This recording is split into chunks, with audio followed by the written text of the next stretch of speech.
My name is Mira King, and I am a member of NSCS from the Pennsylvania State University chapter. I am also the current NLC president. This evening, I would like to introduce Captain Lindsay Rodman, who will be introducing our opening speaker this evening. Lindsay became a member of NSCS during her undergraduate years at Duke University.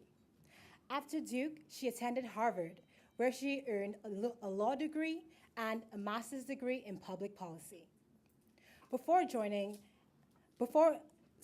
She obtained a master's degree in public policy before joining the U.S. Marine Corps. Currently, she is a captain working as a legal counsel to the chairman of the Joint Chiefs of Staff. Please welcome Lindsay Rodman.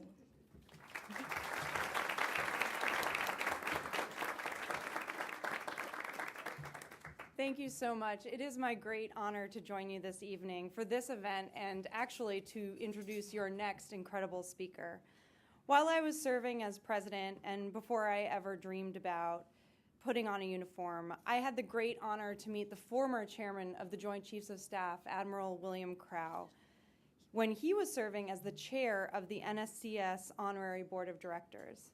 Today I'm here to introduce his successor as chairman of the Joint Chiefs of Staff, and perhaps, in our view tonight, even more importantly, his compatriot as a great supporter of NSCS and a member of the Honorary Board of Directors from 1998 to 2000. The Honorable General Colin Powell served as National Security Advisor from 1987 to 1989, as the 12th Chairman of the Joint Chiefs of Staff from 1989 to 1983, and as the 65th Secretary of State from 2001 until 2005. In 1997, General Powell also founded America's Promise Alliance, which seeks to create the conditions for success for all young people, and became a valued partner of NSCS in 1998. His career in government service was among the most distinguished in American history. Rather than rest on those laurels, however, General Powell has continued to serve since leaving the federal government as an advocate of higher education and community service through America's Promise Alliance and his support for organizations like NSCS. We are so excited to have him with us tonight as we celebrate 20 years of NSCS. He embodies the three tenets we all hold so dear: scholarship, leadership, and service. Please join me in giving him a warm welcome, ladies and gentlemen, the Honorable General Colin Powell.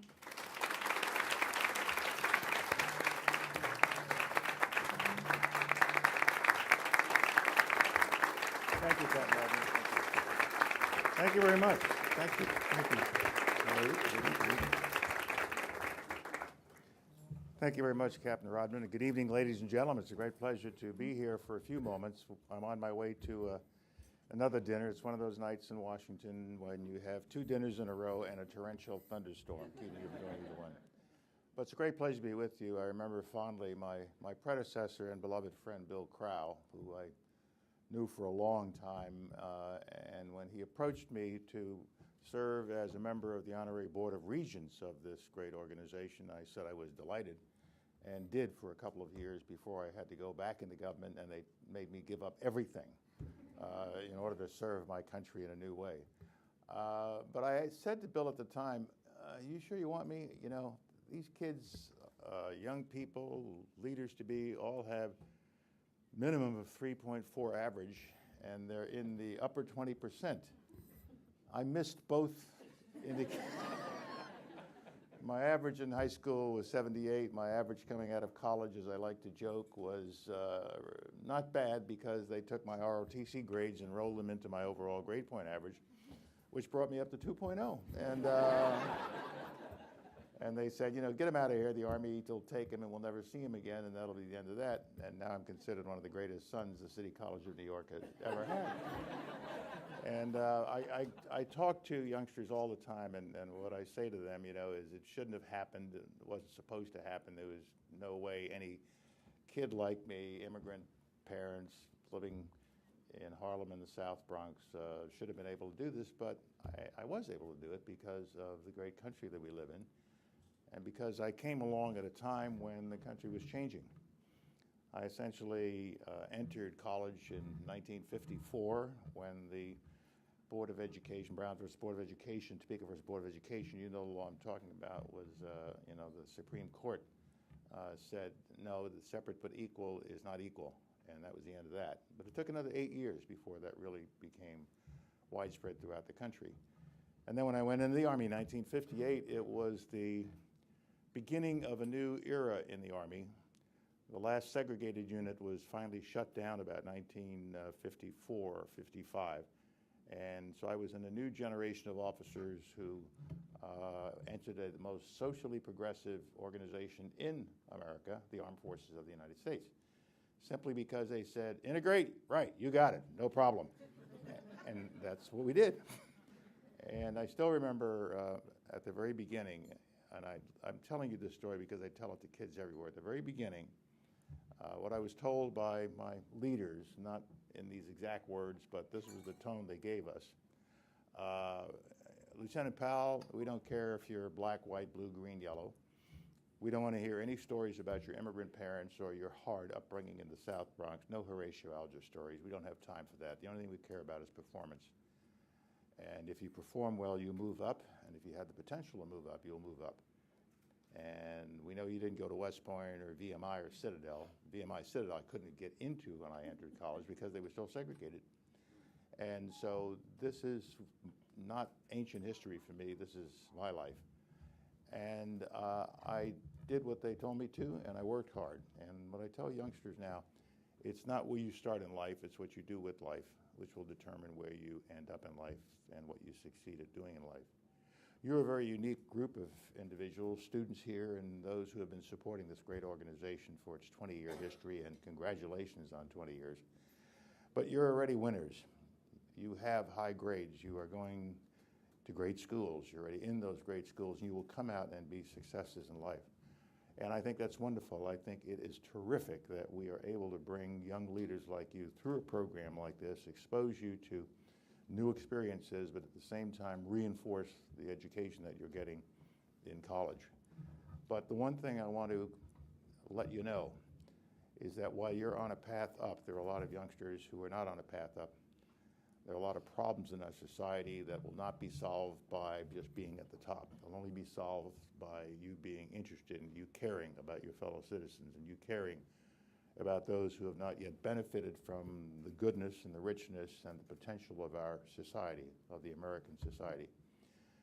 You have been a partner of the America's Promise Alliance, as you heard a moment ago, for quite a number of years. And we had a summit this past week, or this week, frankly, Sunday, Monday, and Tuesday, where we brought 1,000 people in to talk about how we were doing with respect to the education of our young people. And we're very proud of something we announced that day, and that is 80% of all youngsters are now graduating from high school in 4 years. That's the highest it's been in the country's history, and we're very proud of that. And it's a result of people coming together and saying, we got to do something about it. But at the same time, we are shooting for 90% by 2020, and hopefully everybody should get through high school in due course. But the problem becomes more difficult now. The 80% was hard to get. That next 10% is going to be even harder. And we know what the problems are. Low income, low esteem, poverty results in a higher dropout rate. But what we also discovered through our research and our experience is that you can do something about it. You are not ordained necessarily to come from a low-income place and end up in a low educational level. But it takes people being involved. It takes people who are willing to mentor. It takes people who will touch one child and take that child and say, you are valuable, you're important, I'm going to mentor you, I'm going to work with you. You're going to see me every week. And over and over and over, I've seen this repeated as to how you bring youngsters up. At the same time, we have to work on our economy, and we have to work on the other inequities that exist in our society. We have to work on the problem of still some racism in our society. Don't think it's all gone. It didn't all go away with the Civil Rights Revolution. There are still problems here that are affecting us. We are still carrying our past into our present and into our future. I had fun with these two gentlemen this week, the guy who owns the Clippers and that cowboy out in Nebraska who won't pay his taxes or whatever he owes. But I'm having fun with it because the gentleman in Nebraska, Mr. Bundy, said, well, Negroes, that's what I used to be. I'm not a Negro anymore. Negroes are in trouble because they forgot how to grow cotton. That's what he said. And I'm smiling, said, hey man, we didn't have any cotton in the Bronx. So I'm sorry, but I couldn't do that, so I went to school and became chairman of the Joint Chiefs of Staff instead. But the problem is,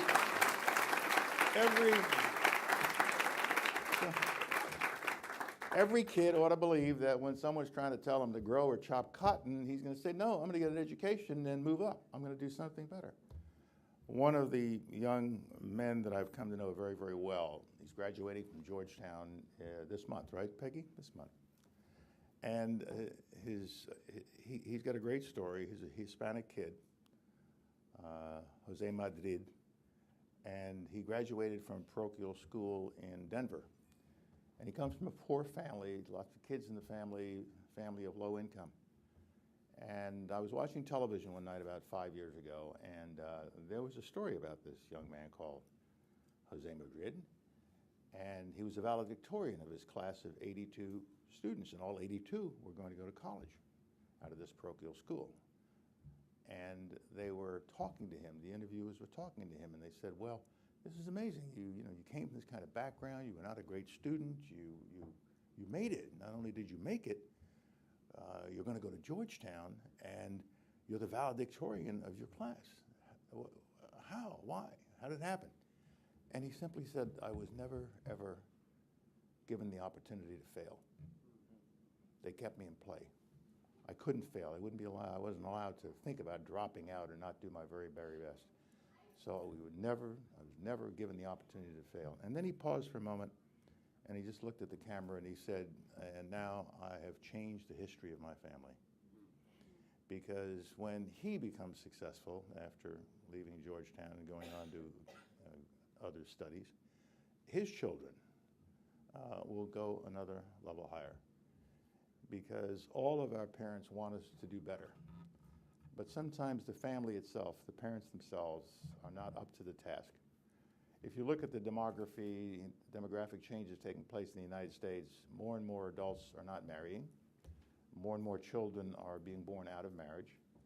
Many of those children are in low-income homes where there is a great deal of pressure on that single parent, the mother or the grandmother, to take care of that youngster.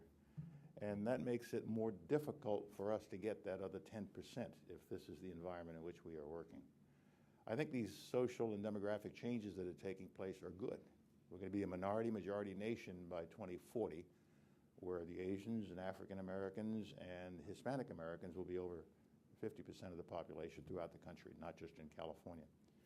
And that is going to be something we can handle because Americans have always handled these waves of immigrants who change and enrich our culture and frankly give us the younger people we need to pay the taxes that are going to keep me in Social Security.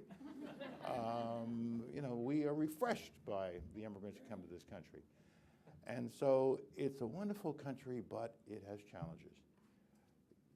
You young people who are here, go be rich, go be successful, go to the highest positions you can, but don't ever forget that there are youngsters who need you, who are counting on you, and you need to reach back and across and down, and don't pretend you don't see it. Don't pretend it isn't there, because I'm telling you it is. And a major part of my life now, whether it's with America's Promise, or I am now the chairman of the Board of Visitors of the Colin Powell School at the City College of New York. In fact, so I'm trying to work at the grassroots level for kids and at the college level at CCNY, where 80% of the students are minority and 50% are immigrants. Not the children of immigrants, they are immigrants. And I'm also working it by adopting a school in Washington, D.C. that I work with. My church and I, we work with this school. We've done it for the last 17 years. Because you have to get involved, and they're waiting for you. They want you, they need you. Without you reaching back down and across, as I've said now twice, they're going to get lost, and we can't afford to lose anybody. They're all our children. So congratulations to all of you for your successes in life. Congratulations to this marvelous program. I'm so glad that my good friend Bill Crow made me a part of it for a while, and I thank you especially for the support you've given to the America's Promise Alliance since 1998 or thereabouts.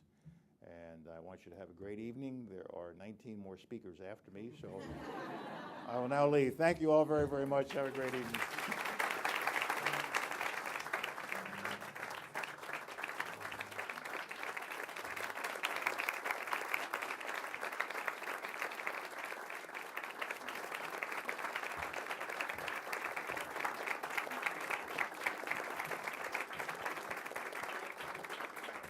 Thank you, General Powell, for those inspiring words.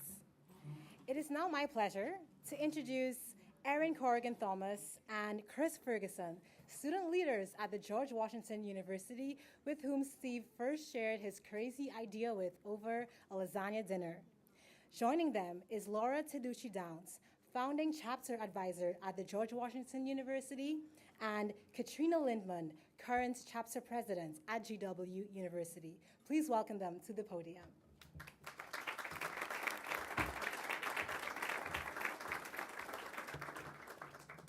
Thank you, Mara. Good evening. Following General Powell is not ever something I thought I would do. Yet another opportunity that NSCS has given me that I'm very grateful for. Can't wait to tell my mother.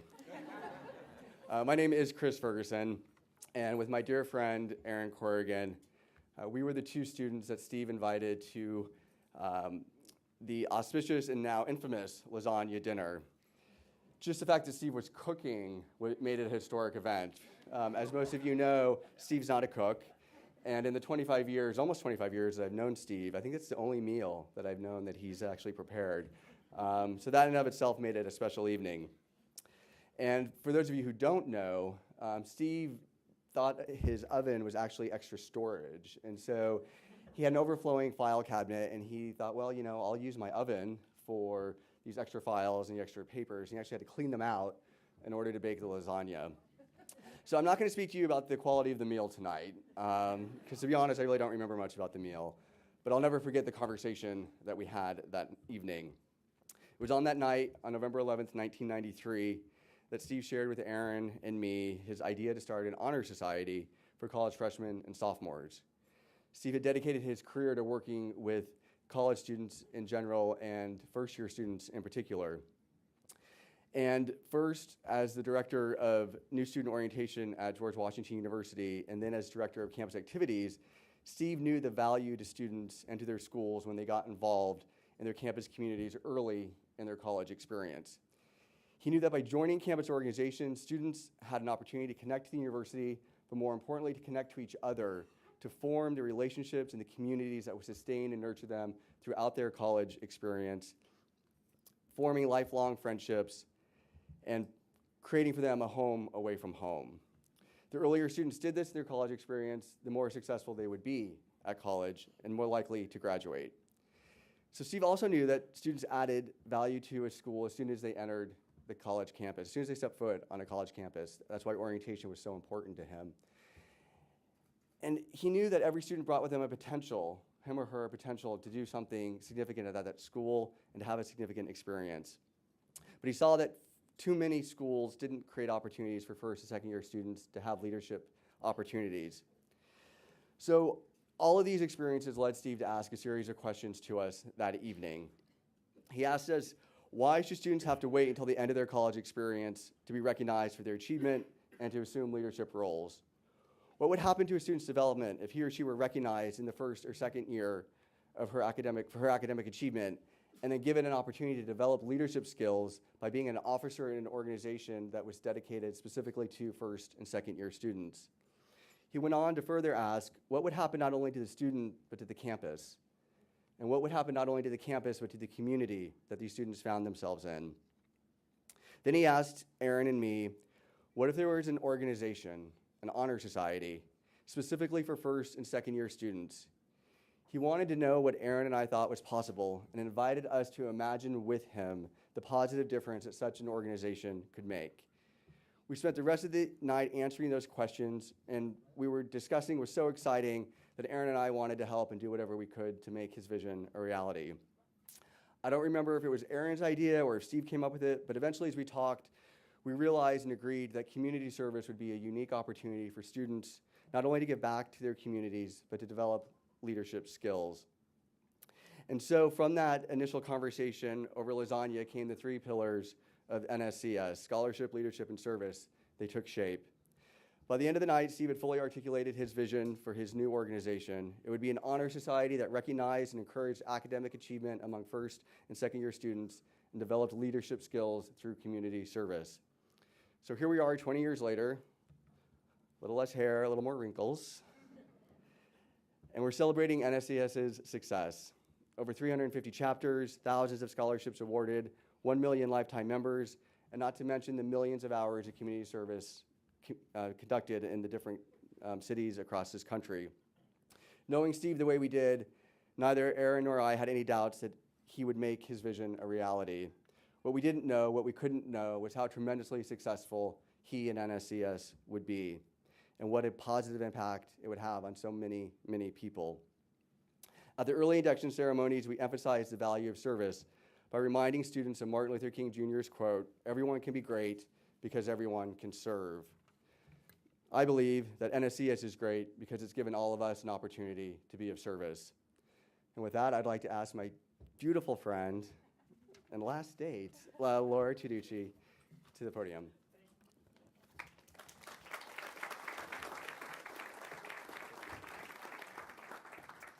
I was joking with Chris earlier today. I took Chris to my Delta Gamma formal at GW, and I threatened to show pictures, but I'm not going to do that. So thank you, Chris. It's wonderful to be here today. It seems incredible to me that NSCS's first chapter, established at the George Washington University, is 20 years old today. After all, NSCS started with just one chapter. When our chapter was founded, NSCS was founded. We know that the story of the founding of NSCS is one of a visionary named Steve Laughlin and his positive spirit and no dream is too big outlook. However, Steve had to overcome naysayers and many obstacles throughout the past 20 years to grow the organization into what it is today. In the early days of establishing NSCS, Steve's passion and commitment were vital to staying the course. He was director of campus life at GW and resigned from his position to start NSCS. Can you imagine leaving a full-time job with a steady paycheck to start a nonprofit organization? Of course, to Steve, it made perfect sense, and he knew that NSCS was just what our country's college underclassmen needed. As the first chapter advisor, I tried to help Steve navigate the layers of bureaucracy at GW. Things that run smoothly for NSCS today, such as invitations to join and inductions and name recognition, were difficult for us 20 years ago. The office of the registrar was very suspicious. Why did we need names and addresses of academically accomplished underclassmen? The president of GW at the time even tried to block Steve's efforts, saying to Steve, "Why do we need you guys? We have enough honor societies here." The other challenging aspect back then was technology. For those young people in the audience who may not believe this, but when NSCS was founded, there was no email. Believe it or not. Email was just coming to be. We still had the black screens at GW with the green type, no windows, nothing. So college students had no access to email. And that made correspondence very slow. We had to use the good old-fashioned mail. And when parents heard of the invitations to NSCS and the induction fee, some were a little suspicious. After all, NSCS was brand new, they hadn't heard of it, and there was no such thing called the web where you could go and look it up and see what it's about. In fact, Steve didn't even have an office at that time. All he had was a P.O. box.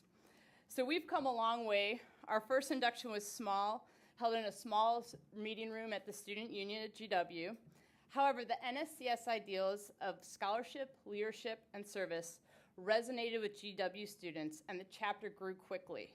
Within a few years, we moved the inductions to the theater. The excitement about NSCS was infectious. Steve Laughlin was able to overcome so many obstacles in those early days, thanks to his perseverance and hard work. And 20 years later, we're gathered here today to celebrate him and the organization he's created, an organization that has changed hundreds of thousands of lives. And it's now my pleasure to introduce my friend Erin Corrigan-Thomas, who is the other lucky guest to enjoy the lasagna dinner. Erin.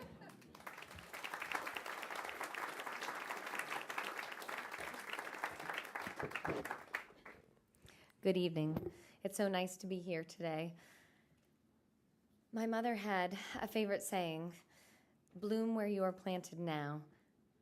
And when I came back to work for NSCS years later in 2001, I had been so lucky to be a part of that lasagna dinner in the early days, but had gone off and done other things in my career. And NSCS was an organization at the time where there was a lot of chapters at individual colleges. It went from 50 to 100 to 200 in that time period that I was there around the new millennium. And each of these chapters was blooming where they were. They had their own resources, the terrific student leaders. I mean, it's just unimaginable the types of ingenuity and inspiration that was coming from each of these different college campuses. But they didn't have really as much of a national network at that time. And so I look back on my days at NSCS as being very lucky to be there at the time where we said, your garden is beautiful, but let's add to it, and let's give you some tools that you can use in it. And so it went from being, when I joined NSCS in 2001, Planning for College Success, which I believe now is PACE, was well underway, and the wonderful ceremonial aspect of NSCS was underway. But the growth in how you could join together, having a national leadership council, a business board, and coming together as students in a bigger way, more communication, more sharing, national service projects, service spring break, all came together. And then all of a sudden, NSCS wasn't just these beautiful bouquets on individual campuses, but it was a national organization. It was an early adopter to the internet. And all of a sudden, people had a chance to come together and find out where they were and share ideas and best practices. And for me, I had a chance when I was a very young person to be asked my opinion on something. And I was given a mentor, somebody that I still look up to today. Thank you. And it's just amazing that NSCS has afforded that opportunity to so many other people. Everybody here in that room has given that opportunity to somebody.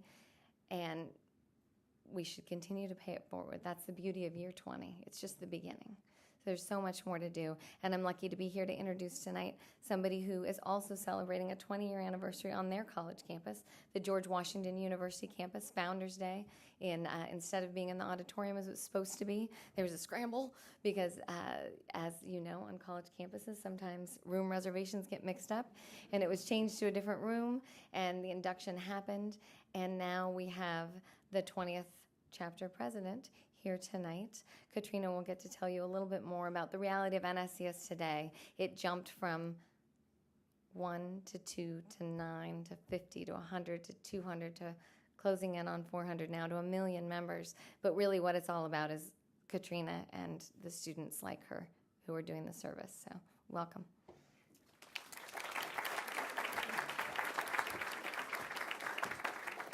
Thank you very much, Erin. In advance, I'd like to apologize for my voice. I just got a cold, so it's horrible. I'm very sorry. So as rising president of NSCS for next year, I'm hoping to continue with the traditions that the fabulous presidents before me have set forth. Our chapter is truly unique in the variety of relationships that have blossomed throughout the years. Some of the students who had helped Steve Laughlin are now active alumni, collaborating with the national office. Current students are also working with the national office, working as work-study students or student employees, and so it's absolutely wonderful how everyone is still working together. I know personally for the GW chapter, we have Peter Konworski, who I believe is not yet here, but I would like to thank him because he has been there for our chapter for many, many years now as our host. He's one of those people who when a panicked president comes up to him and it's like, oh my God, what do I do? He has a plan B, a plan C, and even a plan D to really help with them. Anything from planning the induction ceremony to, just finding people to speak for our events, he's there for us, which is wonderful.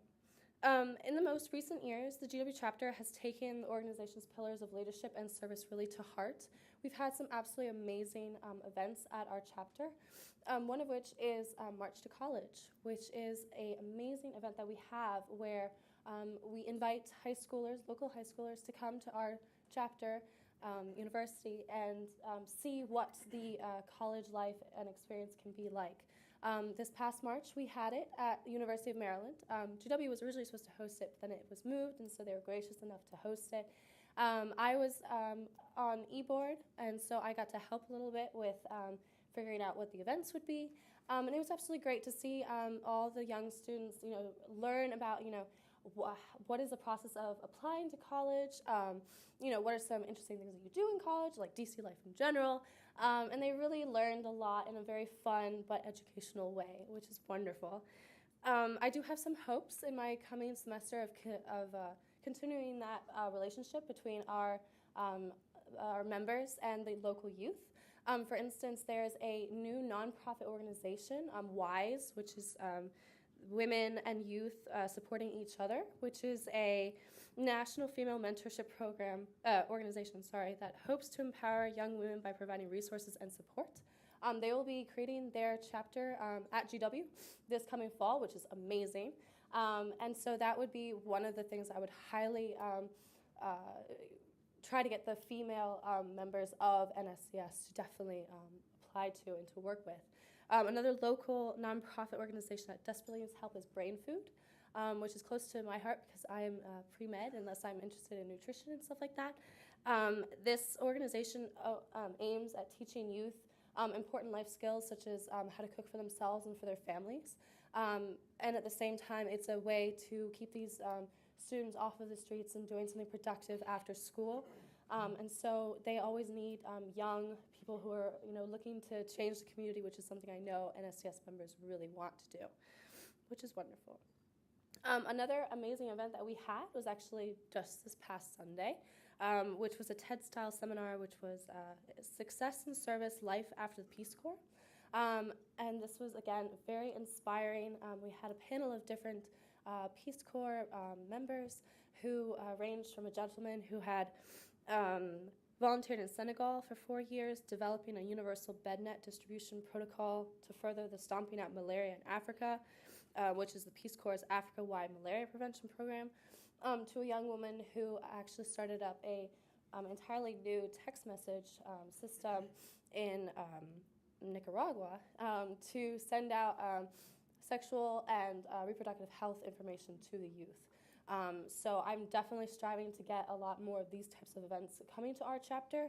I'm looking forward to it, and I can just say that I have been truly inspired by those chapters and presidents before me, and I can only hope to further inspire people like that. Thank you very much.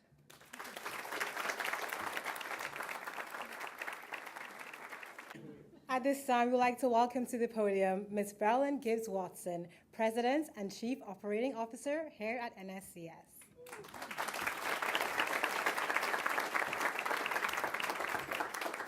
Thank you so much, Mira.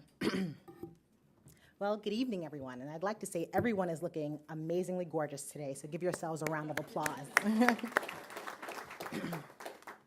So, as you heard, I'm Marilyn Gibbs-Watson, also known as VG, President and Chief Operating Officer for the National Society of Collegiate Scholars.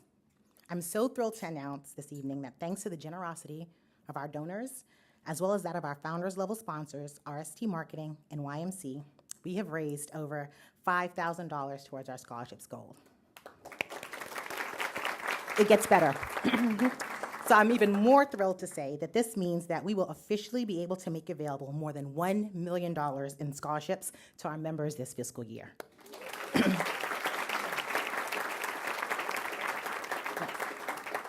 So on behalf of the deserving NSCS members who will benefit from your support, thank you so very much to all of you for your support and your generosity.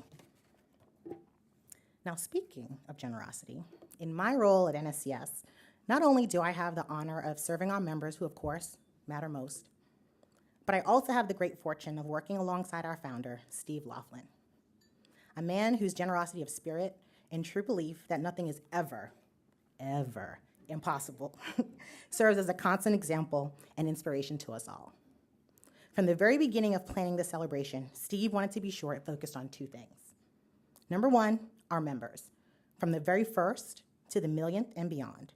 So we celebrate all of our scholars who have entrusted us with the opportunity to not only recognize them for their academic success, but to also elevate them by providing a lifetime of value through numerous benefits and opportunities. And second, our supporters, all of the people who paved the way and believed in the mission of NSCS, and in doing so, help us to make a difference for those members. So we celebrate you, our advisors, board members, partners, staff, all of our friends of NSCS. And while this celebration is indeed in honor of our members and our supporters, because we know that this milestone is only possible because of all the efforts of so many people, we also know that none of it would have been possible without the idea that set this vision in motion. Now, Steve. Now, we know that you don't like us to make a big fuss and you don't want a lot of, anxiety around when it comes to you, but we could not let this occasion go by without finding just a teeny tiny small way to say thank you and recognize the legacy that you've created for millions of scholars and the opportunities you've made possible in creating a work environment that is so unlike any other.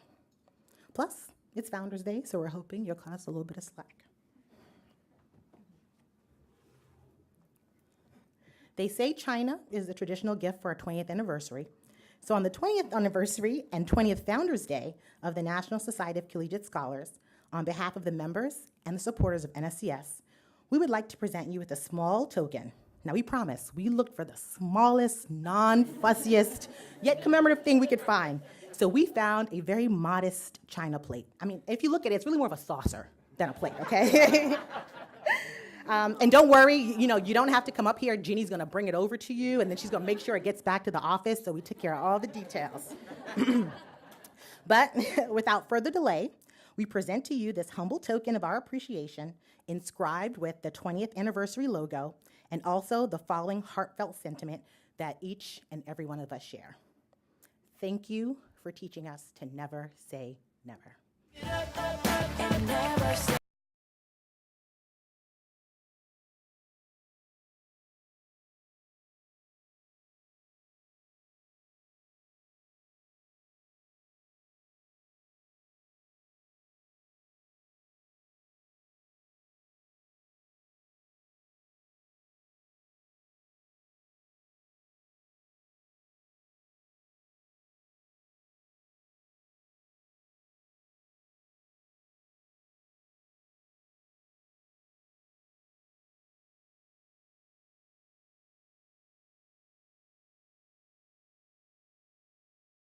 Very much, Ms. Barrelin.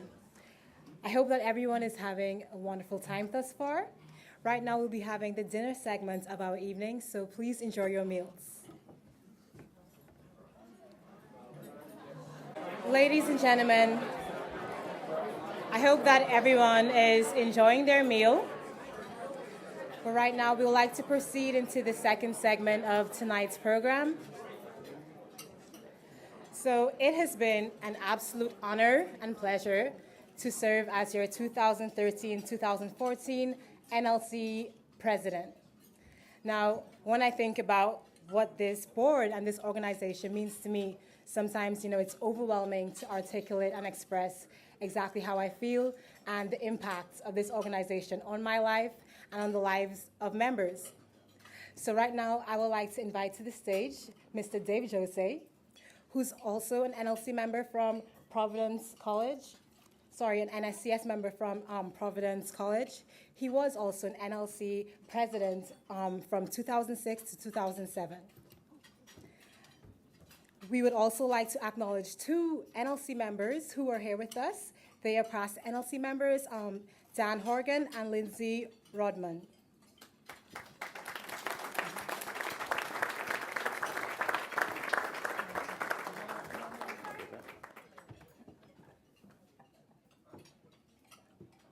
Good evening. Is this working? Good evening, everyone. I apologize in advance. I just reached for my note cards, and they're in my Uber I took over here. So what y'all think about this scandal finale, or the Wizards, because that's about all I'm equipped to talk about now. No, my name is Dave Jose. I'm super excited to be here with Mira to talk a little bit about the National Leadership Council and how it impacted both of us. Like she said, I was a member at Providence College, and post my experience with the NLC, I moved to New Orleans with Teach for America to become a high school English teacher, and I taught English and social studies and health and French for a little while because we were short teachers, and I don't speak French, so those kids didn't learn much.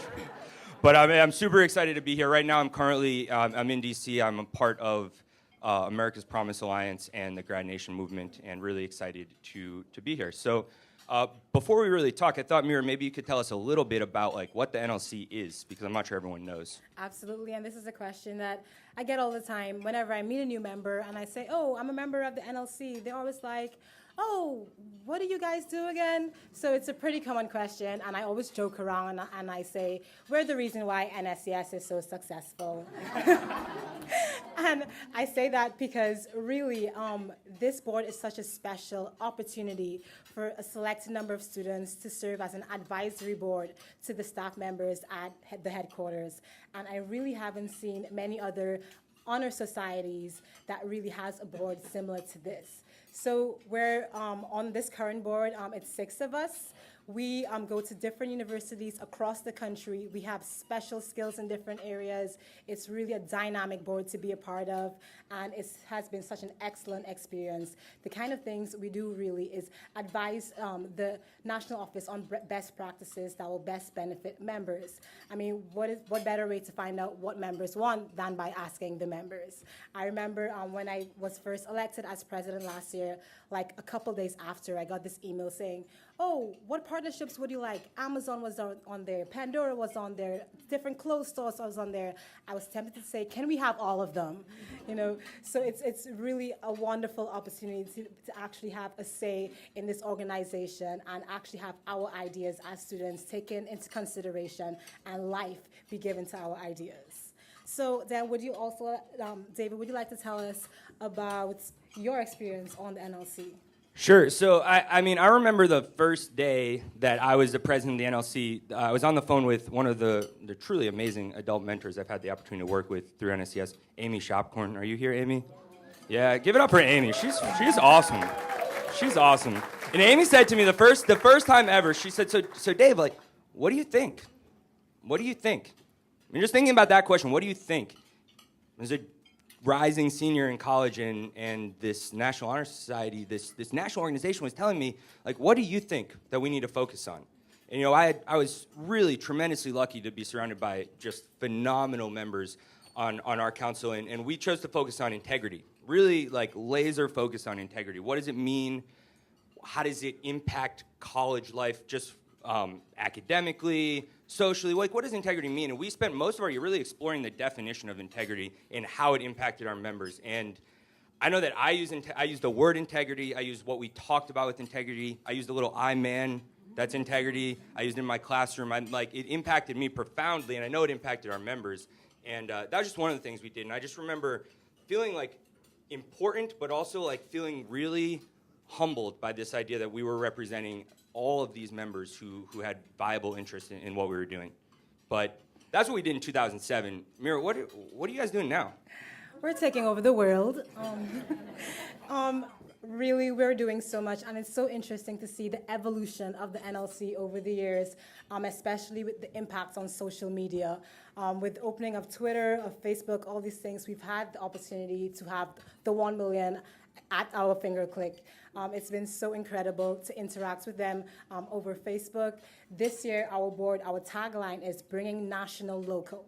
Because yes, now we are member of a 1 million family, but we don't necessarily want to feel like a 1 million family. We want to feel like an integral part of something.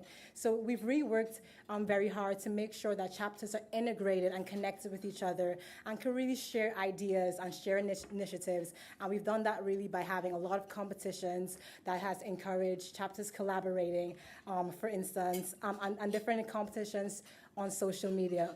Now, last year we had a contest called Tag Your Tagline, This contest really just asks members, what is your tagline? What defines you? What has NSCS inspired you to achieve? And we had so many responses. So many members posted on our Facebook page what their tagline was. And we just awarded a $150 gift card. But the winner was a non-conventional student. She was actually a mother of 3 young children. And her tagline really was, this organization has motivated me to go back to school, to obtain a degree, because I cannot encourage my children to attend college if I haven't attended myself. And we thought it was so humble. We thought it was so genuine. It really exemplified this organization, you know, elevating high achievers. And she won our contest. She was so emotional. She posted this long essay on our wall saying, oh, I'm crying. You know, this organization really has been an integral support for me. And, you know, it's so wonderful to be able to give out scholarships, but more than that, to be able to actually support members in their individual endeavors. Another thing that we have also worked on is career weeks. So of course, we want to get good grades, but after college, we want to get good jobs. So we, this year, our focus also was to bring the resources at our members' fingertips online. So the first week in every month, we had a career week specific to a specific career field. So we had Sci Week, where we featured science careers, science majors, science research opportunities. We also had Biz Week, which was our most popular. All the business majors, they were on there all the time collaborating. And also we had Arts and Tech Week, which was incredibly fun. Last August, we actually had one of our NLC members, Daniel Kalbach. His uncle is Steve Kalbach, who is the visual effects producer on the Game of Thrones. So we were able to interview him. If you can check it out, definitely, he's such a fun guy. The interview was amazing to watch. And these are the kind of fun things that we've been cooking up as the NLC. So Dave, tell me about your experience as an NSCS member. First of all, you guys have been doing a lot. Thank you. Good work.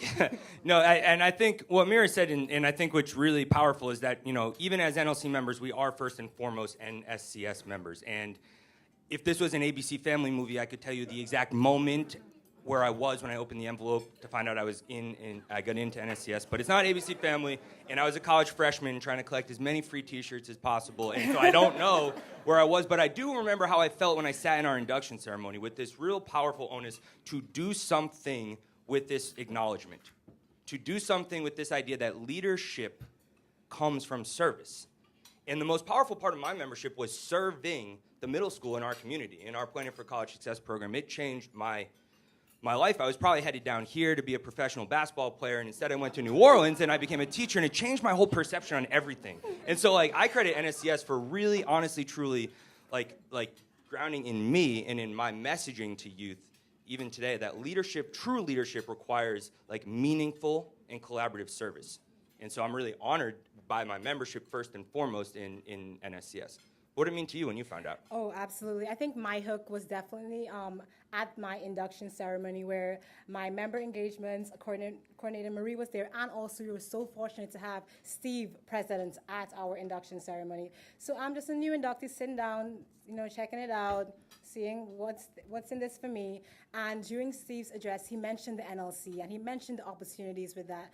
So I'm like, okay, this does sound kind of cool. I know he just spoke about his vision for this organization, and it was incredible. So after that, my appetite was whet. I'm like, okay, this kind of sounds like something I'm interested in. How do I get more information? And a chapter officer literally told me, go speak to Steve. I'm like, I can't just walk up to the founder. That doesn't make sense. And eventually, I did that, and he was so humble. He was so genuine. And he told me, oh, let me get your email address, and I can give you more information. So I just laughed at it. Oh, sure, take my email. You're not going to email me. That's not going to happen. And he actually did. And it blew my mind that the founder of an organization actually did that. And that's how I knew that there was something very peculiar about this organization that actually cares about the individual progress of its students.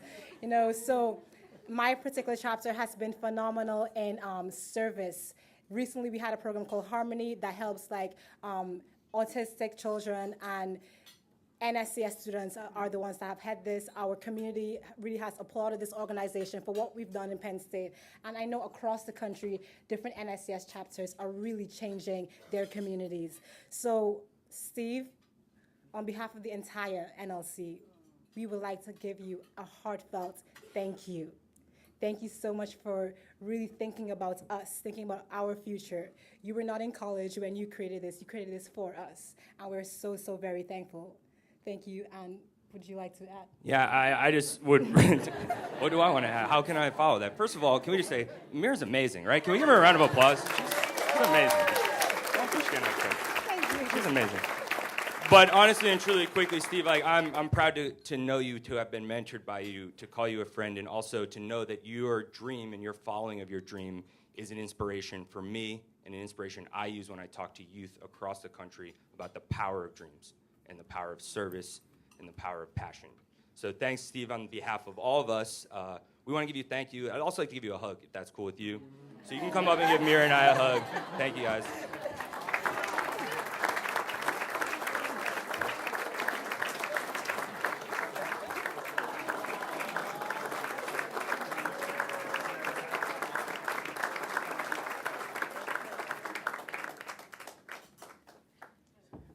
Thank you very much, Dave.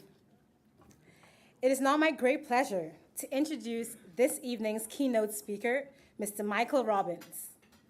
Michael is the founder of SPAN Learning, an initiative that assists schools and communities in developing a digital learning partnership. He previously served as the senior advisor for nonprofit partnerships at the U.S. Department of Education. So please help me welcome to the podium, Mr. Michael Robbins.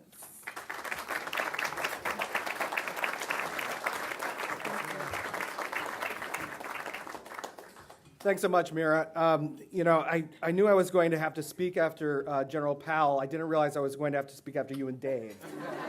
So,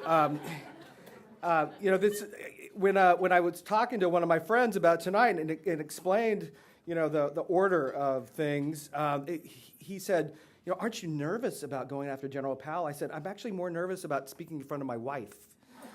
So Heather's here. Thank you very much for your support. So, I would really like to thank Steve, not just for your vision, but for your execution. It's one thing to have a lasagna dinner and to write things on the back of napkins. But as I like to say, execution is the new innovation. And what you've done over the last 20 years is to make all of this possible. So thank you again very much.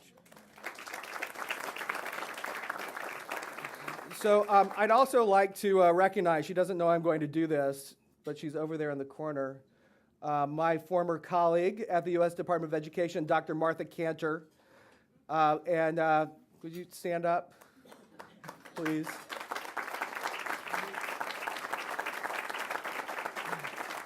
I had the extraordinary pleasure of serving with Martha in the Obama administration for 5 years, where she was Undersecretary of Education. And the amount of work that she did to carry the torch for civic engagement and for service in higher education was just absolutely extraordinary. I mean, she made this stuff happen. So we owe this to you. Thanks so much. So I got to know the National Society of Collegiate Scholars during my time at the department, and I'm a huge fan. When people ask me to describe it, right, the name's fairly generic. There's a lot of acronyms, especially here in DC and in education. The way that I describe it is that most honor societies are an epitaph on an undergraduate education. And the society, in fact, is different. It acknowledges and inspires students when they need it the most. It helps them to achieve even greater things. The society is focused on things that we need to see more of: inspiration, celebration, and service. Heather and I have an 8-year-old, Alexander, and we're very lucky to have a great neighborhood school that we can walk to. And so one morning last year, I'm walking Alexander to school, and I was going to be late that night because I had an event with Secretary Duncan. This was the beginning of our push on preschool for all. And so Alexander asked, what's the event with Secretary Duncan? And I explained it to him, and he got kind of confused. I'm like, you know, not all kids get to go to preschool. He said, no, I didn't know that. I said, yeah, I mean, think about when you were in kindergarten. Think about some of the students that weren't as ready as you were. He's like, yeah, I already knew everything in kindergarten. I said, you know, nationwide, fully 40% of our students are not ready for kindergarten. And he says, but Dad, that means 60% of the kids are ready for kindergarten. And as much as I admire his math skills, I also admire his optimism. You know, too often our conversations around education are focused on the things that aren't going right. It's focused on the problems, right? You know, you only need to look at the headlines now to see that. You know, the conversation is always about what's not happening, right? The great thing here tonight is we're here to talk about what is going right in education. We're here to help turn the public conversation around and to really move the narrative in a different way, celebrating 20 years of achievement. You know, General Powell mentioned earlier this evening this 80% figure that was released this week. You know, this is something to celebrate. You know, we have reached 80% of our high school students graduating from high school. But what's going to help us go even further? What's going to help us ensure that these students make it into and through college? We know that schools and higher education institutions cannot do it by themselves. They shouldn't have to do it by themselves. This is all of our responsibility. This is a commitment that NSCS has taken on as well, a commitment to service. There are those that talk about service, and there are those that take action and initiate change. NSCS is comprised of members who go the extra mile to make a difference in our community. Through service, NSCS members are able to reach out to those with fewer opportunities and provide them with new resources. NSCS chapters are deeply committed to service and coordinate a variety of service events each year. They make more than $1 million, as we heard earlier, available to members. There are 2 scholarships that deal specifically with service. The Military Service Award is a $1,000 scholarship that's awarded to a high-achieving student veteran who exemplifies the spirit of military service and is currently pursuing a 4-year degree. The Engaging Race Award is an award given to members so they can implement their own original service initiatives. NSCS's premier and unique service program prepares students for college, the Planning to Achieve Collegiate Excellence program, PACE. So let's look at these 80% of students that are now graduating high school. We know that too many of them are not ready for college success. We know that nationwide, over 40% of college freshmen find that they need some level of remedial help. PACE is taking this on through service to improve college readiness. In an average academic year, PACE utilizes more than 5,500 NSCS student volunteers and 3,000 other volunteers to provide services to over 6,000 middle and high school students. The volunteers address the college preparedness problem through mentoring, assemblies, and March to College days that resulted in more than 6,000 middle and high school students becoming more prepared for college.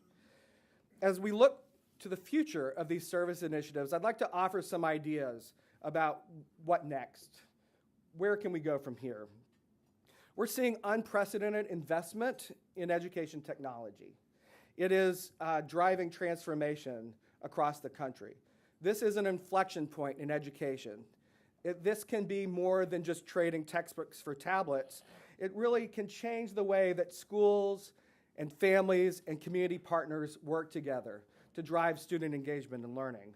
This is a challenge I'm focused on, and there are opportunities for NSCS and others to make impacts. There's a need for service activities to increase digital access and literacy. Too many of our families and students don't have reliable access to the internet, and they don't have the skills to be successful once they're online. Digital learning could be a tool to boost education, service, and volunteering. I have 3 college degrees. None of them are in reading instruction. But I can sit with a group of students, and all of a sudden, I become an effective reading tutor for those students. And I know that the work I'm doing is aligned with the goals of the teacher and the school. We also see technology transforming mentoring with initiatives like iMentor, which is being adopted by Big Brothers Big Sisters and the Boys and Girls Clubs of America, where it allows mentoring to happen in both virtual and in-person environments. And the systems also help support and train the mentors themselves. Service can help us create 24/7 lifestyles of learning for our students. For those students that face the greatest challenges inside and outside the classroom, that's what we need to do in order to help them succeed. As more of our schools start incorporating proficiency-based credit achievement, there's even greater opportunities for partners to contribute to college preparedness. It's especially exciting when we consider things like opportunities for students to begin earning college credits while they are still in high school. I'd like to leave you with a story from an event I did in Las Vegas around community and family engagement in education. Do we have anyone here from Las Vegas? So Mayor Carolyn Goodman is a force of nature. She is, if you wanted to call a Hollywood casting agent for the mayor of Las Vegas, they would send you Mayor Goodman. Blonde, bejeweled. So we were doing this event, and she was a little bit late, and she comes in, and she's really excited. I thought she was going to give me a hug, which is okay. I'm a hugger. That's good. And she said, I'm sorry, I was at this event before I came, and it was a group of wedding planners. And I sort of looked at her. She said, no, not the Elvis Chapel wedding planners. She said, these were people that were looking at all these out-of-the-box ways to have exciting, different, unique celebrations for their weddings. She said, I know I need to calm down because we're talking about something serious. We're talking about education. And I said, absolutely not. I said, if we could take the same energy that happened in that meeting you just came from and put it toward what we're talking about here, college access and success, community and family and engagement and education, we'll be a long way toward accomplishing what we need to accomplish. We're here tonight at one of these celebrations. So thank you all for joining us. I'm inspired, we're engaged, and look forward to working with you in the future.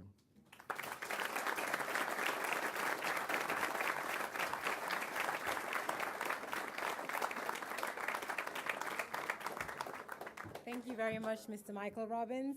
Now we will have a short break for our dessert services.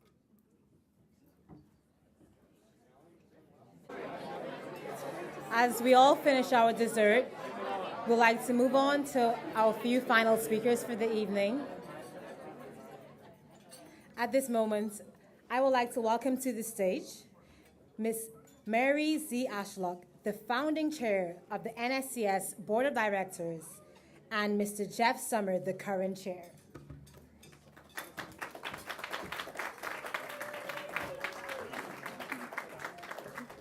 Good evening. I have literally arrived on a wing and a prayer. I was sitting on the exit wing, and whatever wing. My husband's a pilot. I don't know these terms though. And first, our plane was struck by lightning. So then we couldn't board, and we haven't, and luckily, another plane. And I was praying, so I was on a wing and a prayer. And I'm glad to be here. I have prepared remarks, and then I'm going to turn it over to Jeff. I was just so depressed for a while. My husband, being the pilot, said, "You're not going to make it. If that lightning struck, I'm going to tell you right now, it's all backed up. You can't make it." But we made it. I made it. So I'm glad. Anyway. What a special time. And speaking of my husband, this is my attention getter for this evening. These are the words of my husband years ago, about 20 years ago. "Mary, make sure Steve pays you back." Those are his words after learning that I had loaned NSCS $3,000 on a Best Buy card. It was a great deal, no interest. We had no money. So I was asked to share some remarks with you about those days. And so I thought I'd create the environment and then share with you some of those never in a million dreams.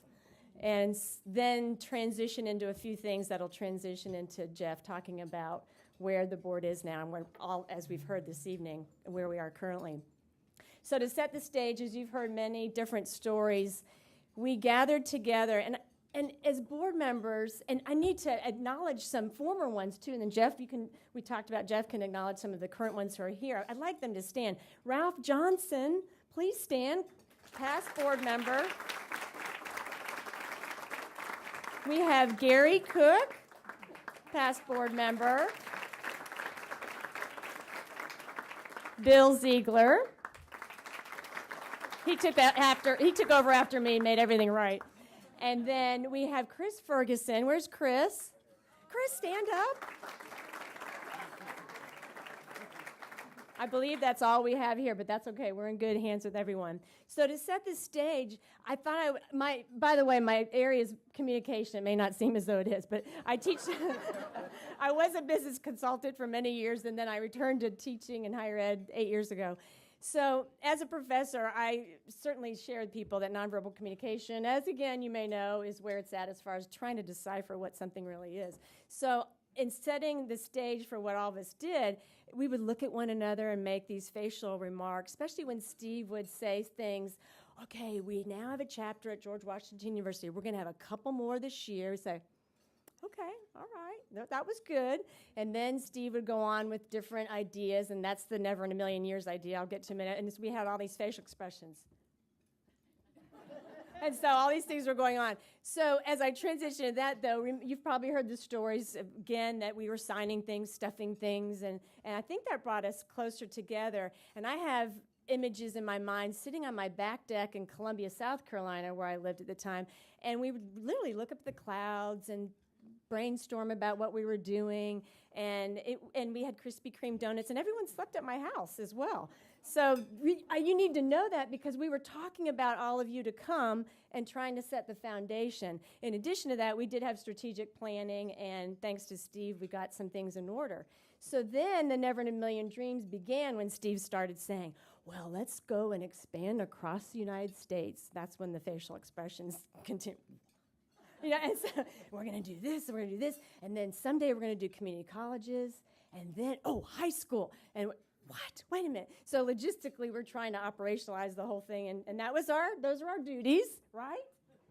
I can look at Ralph. I can remember some good discussions we had, and so those were favorable memories. I was on the board 9 years. They had to kick me off at some point. So that gives you an insight that it was real. And again, to see all of you to be part of that is so rewarding. And then we finally went into transitioning into looking at the future, which again I'm going to give over to Jeff in a moment. I do want to share a couple things, though, at this time. I know General Colin Powell was here, and I tell a story about him whenever I'm doing training, development, and leadership, and now with my classes. And here's the story. I was in Macon, Georgia at Icon Capital, and a woman came up to me during the break, and Icon was one of my longtime customers and clients. So she came and said during the leadership training, I need to tell you a story about General Colin Powell. He was my boss. And I said, really? She said, yes, I was a staff member. And she looked like she was probably honestly in her 40s or 50s at the time. She said, I did that, now I'm here in Macon. She said, I want to share with you a story in that when he came back from the Persian Gulf War, we had these great parties. And at one reception, she just stood to the side, and he literally made a beeline to her and looked her in the eye and said, how's your son? Does he still like working on cars? And she said, in the midst of all that, he showed her that he knew his people and he cared. And so that story comes up whenever I'm talking about leadership. We compare ourselves to all the other honor societies, but it's the people. We care. Steve started it. He knows you. You know people you interact with. And so that is so powerful. And so that's one key thing I wanted to leave you with is just knowing your people. And it was just so fascinating that General Colin Powell could be here. And that's something that I just love to share. And then I want to share with you a saying that you may also use or have heard. And this is my philosophy when I'm training, teaching, whatever. And I think it exemplifies NSCS. And here it is, Chinese proverb. And it says, tell me I hear. Show me I see, involve me I understand. And so think about it. Someone told you about NSCS. Someone showed you all the internet, my gosh, all the internet links. Can you believe it? All the drop-down boxes. Someone showed you. I'm amazed. With all we talked about scholarships, everything's just amazing. And so then you were involved, and that's that engaged piece that we have that represents NSCS. Tell me I hear you. Show me I see. Involve me I understand. You understand what NSCS is about. And it does take all of you to differentiate us from anybody else and make it so special. So thank you, and I am so honored to be here with all of you this evening.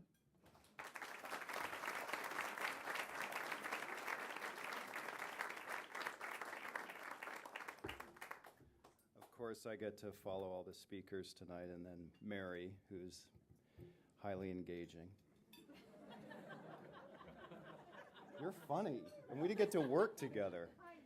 But I got in a little bit late too. Acela was running late out of New York, so put the tux on in the bathroom downstairs, honestly, and ran up here. And you guys were already in motion, Miss General Powell, and it felt like a board meeting. I got a little bit confused. So for you earlier board members, this is kind of how we roll now.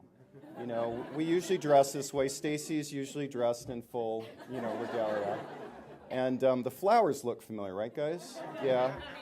And the food, and we love wine during the board meetings. Now, Peter doesn't like that, but, he holds us back a little bit. But could we just have all present and past board members stand up, just so you guys can see all the people who have been involved in this? Thanks, guys. So for those of us currently on the board, we know that we're standing on those shoulders and people that started this work, and we're so pleased to be here. And our role as board members, which is a fantastic process of colleagues, very accomplished from not-for-profit, academia, and for-profit work. Our work is to really lean into stuff, to really push thinking. And that's a really delicate piece of work to do with a inspirational, accomplished founder. And so we take that pretty seriously. So I've got 4 minutes, so we're going to do some work. Give you a little bit of a sense of what our meetings are like and what our exchange is like. I've had the opportunity over the last 4 years to work with a small group of colleagues internationally, with a few international NGOs that serve children, improve safety, health, education for children. And there's 3 things I was thinking about. I was listening to some of the speakers in terms of just stories and experiences. About a year ago, we're in Guatemala, and it took us about an hour and a half to get up into the mountains, so it was a very remote village. And part of this leadership development that we do with some of the leaders in that organization is working with the children in the field in one particular country. And the leaders come from all over globally. And the kids asked us, we always give them a few days, and the kids asked us to help them prepare for a conversation with the village elders to get 4 computers, because up to that date they weren't allowed to have computers. And we did that work with them. It was fascinating and unbelievable, of course. And they ended up getting the computers. But what was at the core of it is that they wanted to learn. Fast forward 6 months in the Philippines, and we same program, different participants. And we were working with kids that lived in a trash picking community. So their parents picked plastic out of the trash in the dumps, and that's how they sustained their families. And these children, what they wanted to do as part of the program is they wanted to figure out how to get other kids into the program who weren't getting any access to education at all. And the third is current work that we're doing in the United States.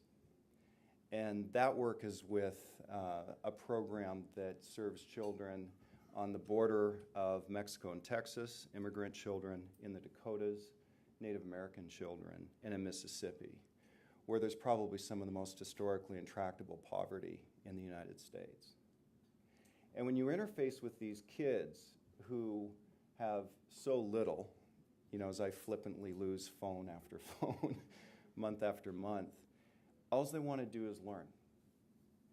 All they want is access. They just want a shot at it. They just want to have the opportunity one day to be one of you. One of the conversations, I work in professional services, and one of the conversations we have a lot is, thank God we got into this when we did, because we're all in our 50s plus now. because the talent that we see is so remarkable. And I have that same impression tonight. It's just remarkable to see what so many of those of you who have graduated or soon to graduate have accomplished, especially with support of NSCS. These stories to me are not discouraging. They're hopeful, and they're promising, and they're motivating.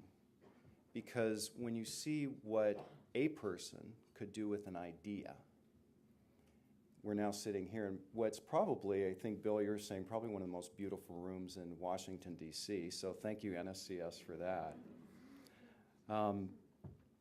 But what I'd like to do tonight as the current chair is lean in a little bit and push your individual thinking in terms of how do you move this experience forward. It is a remarkable experience. We could be here for a week talking about our individual experiences with NSCS. But want to encourage all of us to think about how we take that forward and how we individually and collectively have the resources and the ideas and the boldness and the craziness to put $3,000 on a credit card from, what was it, Home Depot or Best Buy, okay, sorry. But to not be discouraged and to lean into the challenges that we see in front of us and be a part of that solution.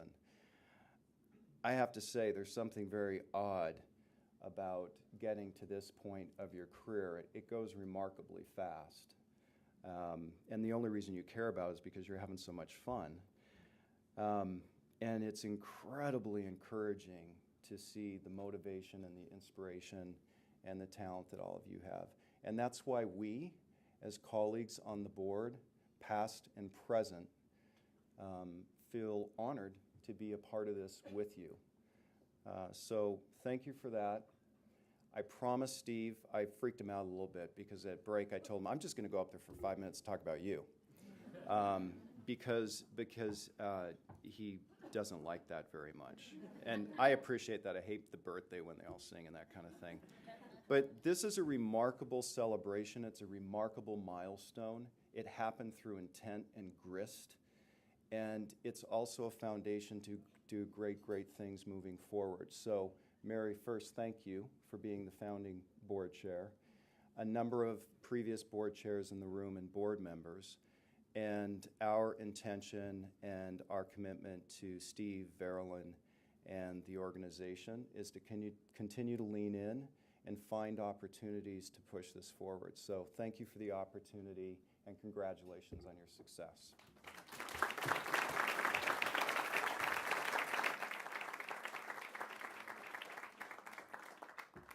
And on behalf of everyone in this room and the entire NSCS society, we would like to thank Mary, Jeff, and the past and present board directors for what you've contributed to this organization.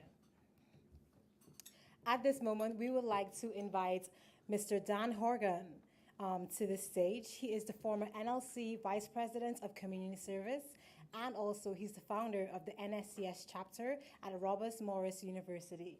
Please help me welcome Dan.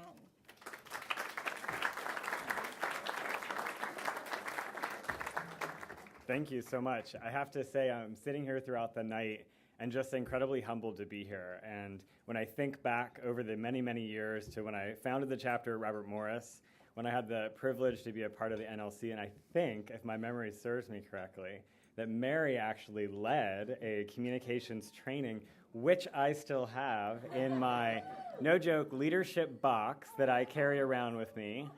Just moved it from DC to New York, where I pick it up and work with kids all across the country in service learning and leadership development. So sometimes it's amazing how things come full circle and how our paths come in and out and cross each other at various milestones in our lives. So I'm also incredibly humbled because 3 weeks ago I moved from DC to New York City, and when I was on the NLC, I had the opportunity to really mobilize the chapters across this country and the members, the chapter advisors, and many, many other student volunteers right after September 11th to all be matched one-on-one to the families in New York City who were affected in some way by the disaster.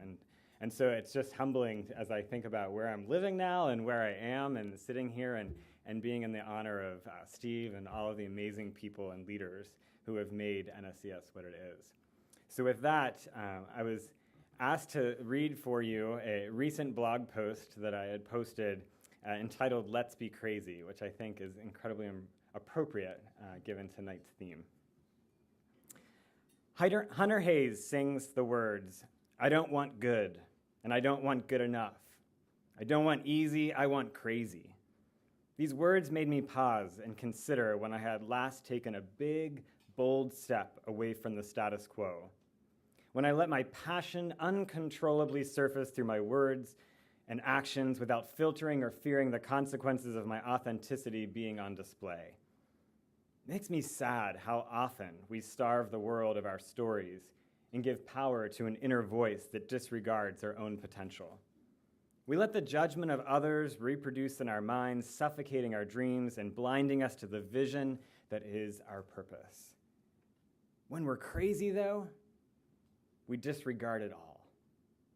We bring our whole being to the table through our imagination, innovation, and creativity. We differentiate ourselves from one another while simultaneously celebrating our interdependence. We use criticism as fuel and rejection as motivation, and most importantly, we don't give up in the pursuit of something greater than what has been deemed possible. Instead, we pursue with great fervor the impossible as an agent of change and a miracle worker. So let's stop being safe. Let's start being bold. Let's step out of our routines and predictable thoughts, and let's be spontaneous together. Take a step off the beaten path and discover a new horizon. Let's put down the status quo, pass by the tried and true, and challenge ourselves to innovate, to create something new. Bypass the fear of judgment and rejection, and embrace the spirit of entrepreneurs who seek to disrupt and deliver solutions that simplify and accelerate. Together, let's be crazy and different and break the rules that we blindly embrace and never truly dissect to understand the why behind the words. Let's be magical together in a quest to hear our naysayers erupt in a chorus of oohs and ahs at our success. Let's plow through the no's and can'ts and shouldn'ts. Let's shake out the fear and change the language in our minds. And let's surround ourselves with teachers and mentors and advocates that feed us inspiration and nourish our souls so that we can thrive by embracing the rawest form of ourselves. Let's peel off the labels, tune out the destructive criticism, and tune into our passion, which breeds the stories that only we have the ability to create and share with one another. So please join me in raising your glasses as I toast Steve and NSCS in the spirit of being crazy.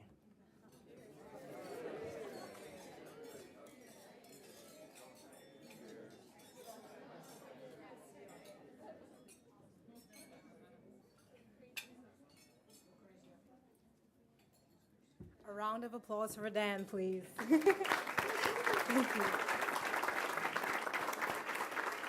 So now, ladies and gentlemen, we have our final speaker for this evening. Please welcome to the stage our very own NSCS founder and CEO, Steve Laughlin.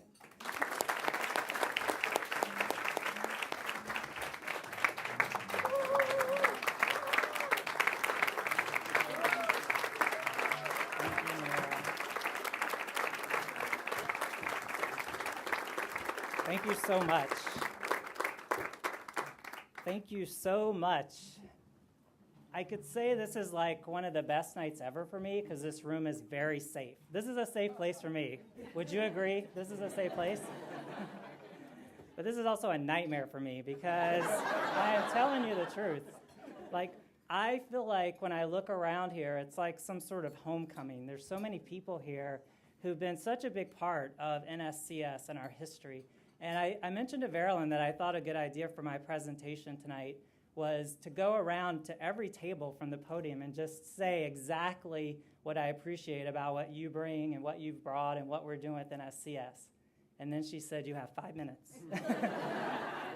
So here we are with my 5 minutes. knowing we're going to be kicked out of this room at 9 o'clock. And everybody's probably like, I've heard enough about this already.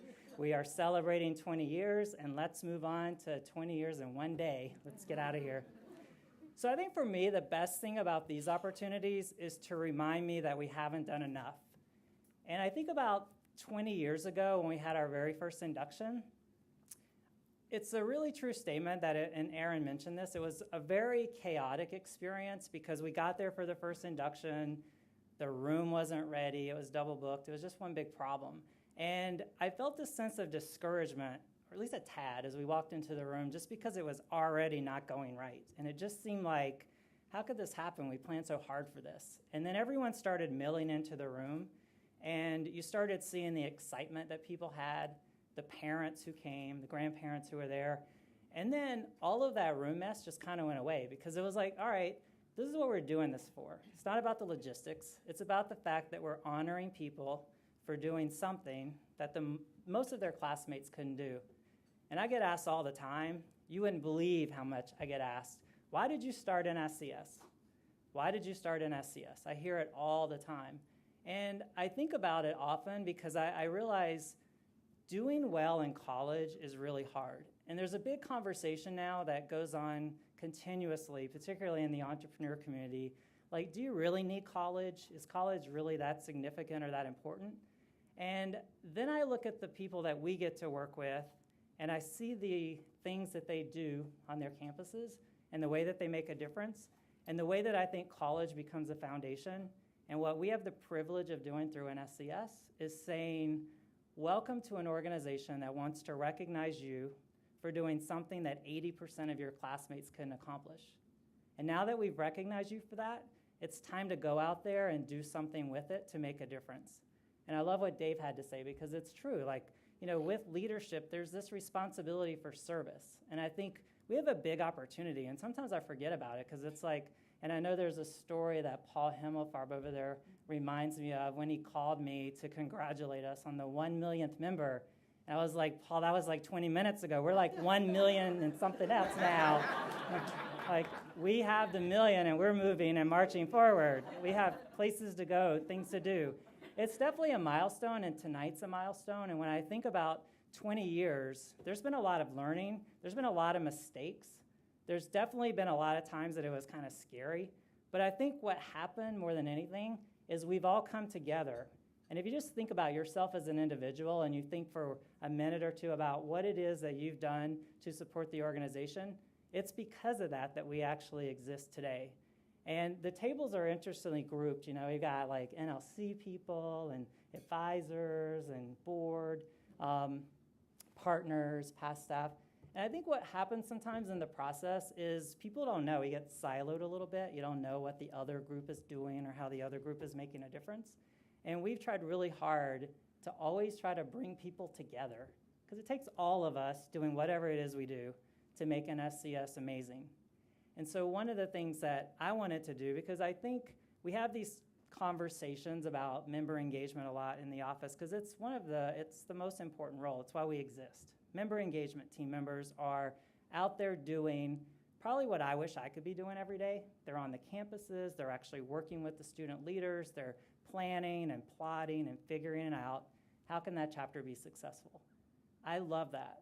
I love that, and I think that that's the most incredible part of what we do as an organization. And then I think about the fact that as we do barrel our way toward 400 chapters, there was a time back, not that long ago after we started, that I was doing NSCS on nights and weekends. And it was me trying to start chapters and do other things. And when it got to that point, with Richard Rossi's encouragement, quit Georgetown and do this full time. You've got to do it. You've got to do it. You've got to make a difference. I remember walking away into this new world, and there was a small group of people that joined me in this quest. And I want to recognize them for a second. So Barb and Karen, who are here, and also Jim Duncan. Where are you guys?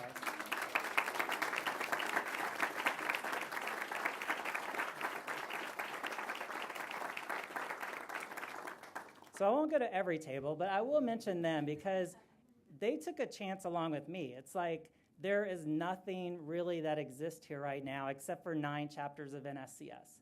And do you want to come do this with me? And I think they were a little bit reluctant, if they were to be honest. If you get a little bit of wine in them, then they'll really tell you, like, I think that it's not just a crazy idea, Steve. I think you're just crazy. That's how it would go.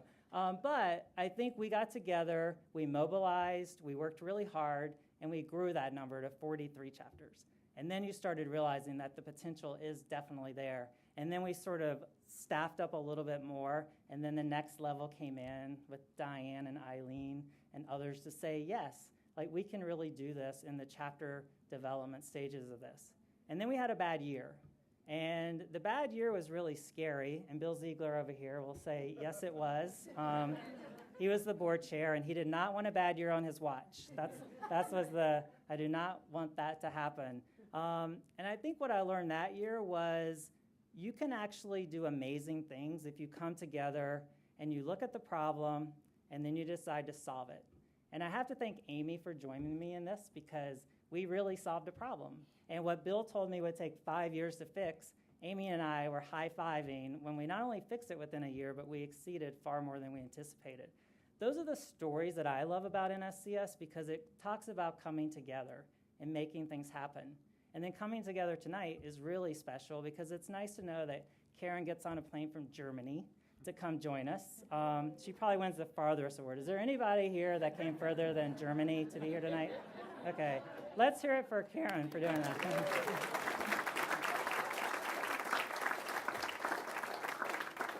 And Barb came up from Atlanta, and I appreciate everybody that's come here from faraway places to support the work that we do. But it is true, like I think the next thing for me is to think about what's next. And we have had so many great things happen this year. We had our 1,000th member. We are definitely moving forward with being more successful than ever with membership. We're launching a new conference this summer called ScholarCon, which is going to be really excellent. And then community colleges are truly starting to take off and to turn into something. And Mary mentioned this because back in the day, and I would like to clarify just so it's perfectly clear, Mary, I did pay Mary back, if you were wondering, okay? I noticed she didn't tell you that I paid her back, but I did. So I want everyone to know that that is the truth. Isn't it? Okay, that's true. And also that we did not kick Mary off the board because we would never kick Mary off the board. We have a 9-year term limit, so Mary rolled off after her 9 years. But we did talk about all the possibilities for NSCS, and now we're starting to realize those possibilities.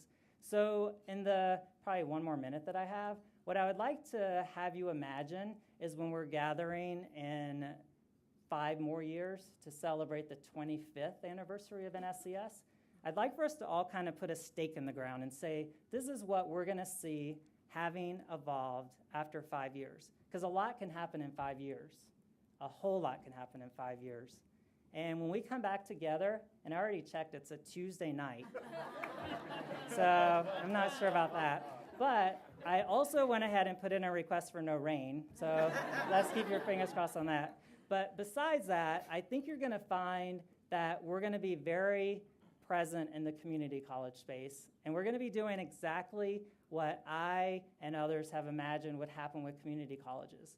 We're going to help students who transfer from community college to the 4-year school actually feel more that they have a place to belong. And it's going to happen. It's happening already. Our president that is leaving GW, Marzouk, you know, I love his story. And I love that Jill's here from Northern Virginia Community College, who served as an awesome advisor there. But I spoke at their induction, and I remember announcing the scholarship that GW had just offered up for any community college member of NSCS who applies and gets accepted to GW, automatically gets a $10,000 a year award, just by virtue of being a member of NSCS, because it says a lot about who they are. So I announced this at Northern Virginia Community College. Marzouk came running up to me to say, I'm so excited, I'm about to apply to go to GW, and this scholarship makes a big difference to me. And so sure enough, Marzouk applied, he gets accepted. Marzouk is just wrapping up his presidency of the chapter of NSCS at GW. That's exactly how I imagine it happening. Marzook left Northern Virginia Community College, where he didn't have, the first 6 weeks of your freshman year at a four-year school is when you meet most of your friends for your whole college career. It's just the way it goes. It's just the way it happens. But NSCS, for students coming from the community college to the four-year chapter, they have a place to belong, and we're going to be committed to helping make that transition better. So when we come back in 5 years, you're going to hear about the amazing stories.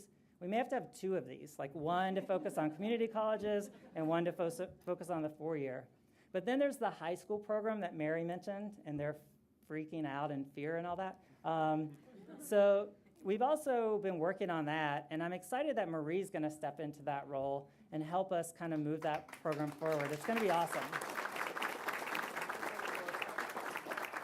So I think under Marie's leadership and some of our commitment to taking people in high school, high achievers in high school, and holding their hand until they get to the point of college so that they can be just as ready to be a high achiever when they get to college as they were in high school, because it's not the same. You may be a high achiever in high school, but it doesn't automatically guarantee you're going to be one when you get to college. And we want to be committed to help make that high achieving ambition carry right over. So there's a lot that we're doing. There's a lot of amazingness, and there's a lot of people that are fueling it all to make it happen. So I just want to be here tonight to say thank you and let you know how much I appreciate each and every one of you, even if Verilyn wouldn't let me go around every table from the podium, and thank you.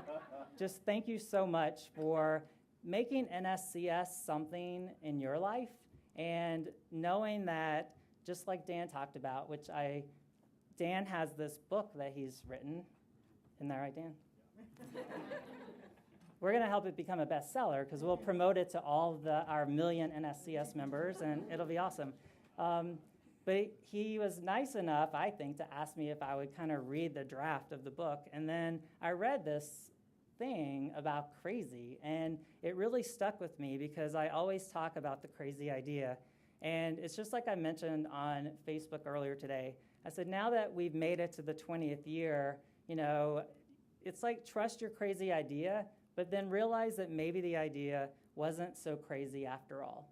So thank you so much for everything that you've done, and thank you for being here tonight. I know the weather didn't cooperate, even though I asked for better weather, but I really do appreciate you making this a priority for tonight, and I look forward to seeing the things that we collectively can actually create together over the next 5 years.